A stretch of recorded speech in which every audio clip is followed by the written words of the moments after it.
memorial stones from the Jordan.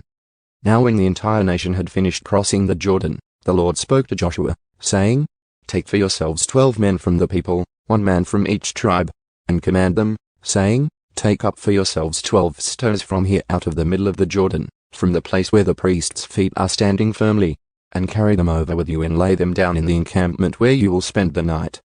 So Joshua called the 12 men whom he had appointed from the sons of Israel, 1 man from each tribe.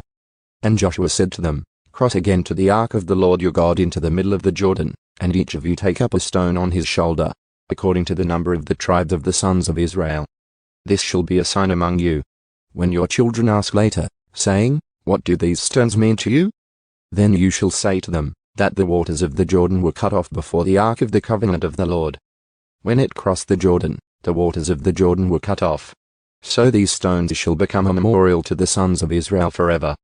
So the sons of Israel did exactly as Joshua commanded, and took up 12 stones from the middle of the Jordan, just as the Lord spoke to Joshua, according to the number of the tribes of the sons of Israel, and they carried them over with them to the encampment and put them down there. Then Joshua set up 12 stones in the middle of the Jordan at the place where the feet of the priests who carried the ark of the covenant were standing, and they are there to this day. For the priests who carried the ark were standing in the middle of the Jordan until everything was completed that the Lord had commanded Joshua to speak to the people, according to all that Moses had commanded Joshua. And the people hurried and crossed. And when all the people had finished crossing, then the ark of the Lord and the priests crossed in front of the people. The sons of Reuben, the sons of Gad, and the half-tribe of Manasseh crossed over in battle formation before the sons of Israel, just as Moses had spoken to them. About 40,000 equipped for war crossed for battle before the Lord to the desert plains of Jericho. On that day the Lord exalted Joshua in the sight of all Israel, so that they revered him, just as they had revered Moses all the days of his life. Now the Lord said to Joshua, "Command the priests who carry the ark of the testimony that they come up from the Jordan." So Joshua commanded the priests, saying, "Come up from the Jordan."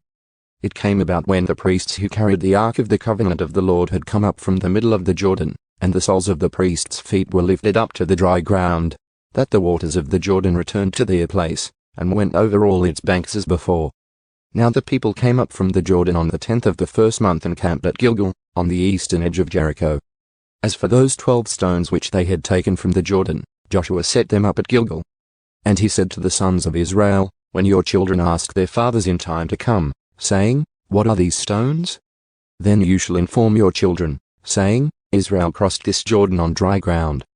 For the Lord your God dried up the waters of the Jordan before you until you had crossed, just as the Lord your God had done to the Red Sea, which he dried up before us until we had crossed. So that all the peoples of the earth may know that the hand of the Lord is mighty, so that you may fear the Lord your God forever.